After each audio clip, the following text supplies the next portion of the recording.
Stronger storms and typhoons, frequent flooding, historic heat waves, higher sea levels. These will be just some of the potential impacts of climate change.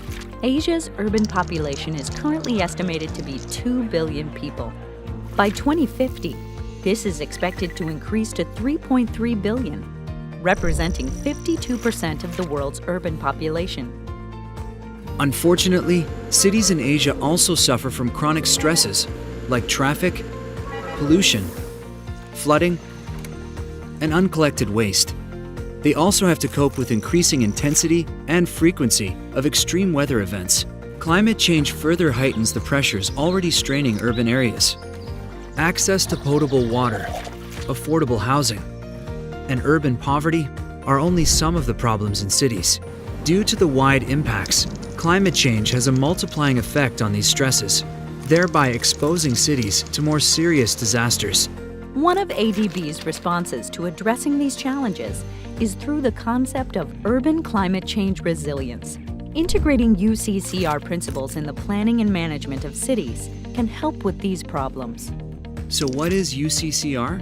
UCCR is the capacity of cities to function, so that the people living and working there, particularly the poor and vulnerable, thrive despite daily stresses and survive shocks such as disasters related to climate change. It also involves improving preparedness and adopting recovery measures from all types of disasters. Resilience is a rethinking of risk management to dynamically adapt to climate, social, economic, and environmental challenges through an integrative and systematic approach that works across scales, sectors, time, and dimensions. Cities and the development agencies working with them have identified 7 entry points for action that they can adopt to strengthen urban climate change resilience. 1. Climate information and urban growth data.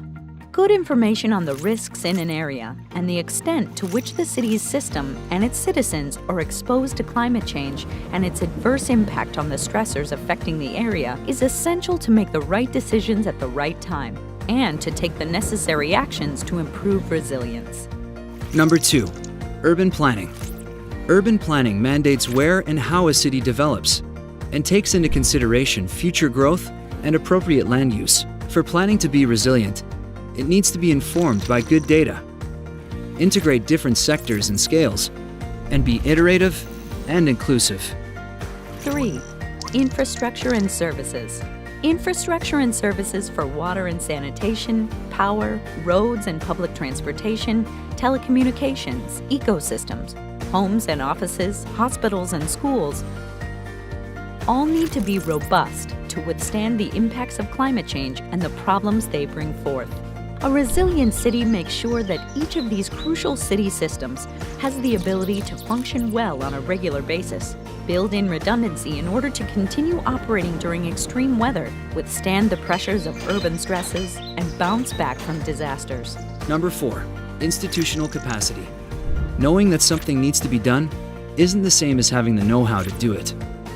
For a city to be resilient, government officials need to understand how to assess risk, identify the most vulnerable people and systems, and develop and implement actions to enhance resilience. 5. Community development. City-level technological and engineering solutions for urban infrastructure and civil works are great, but resilience is also about local community development.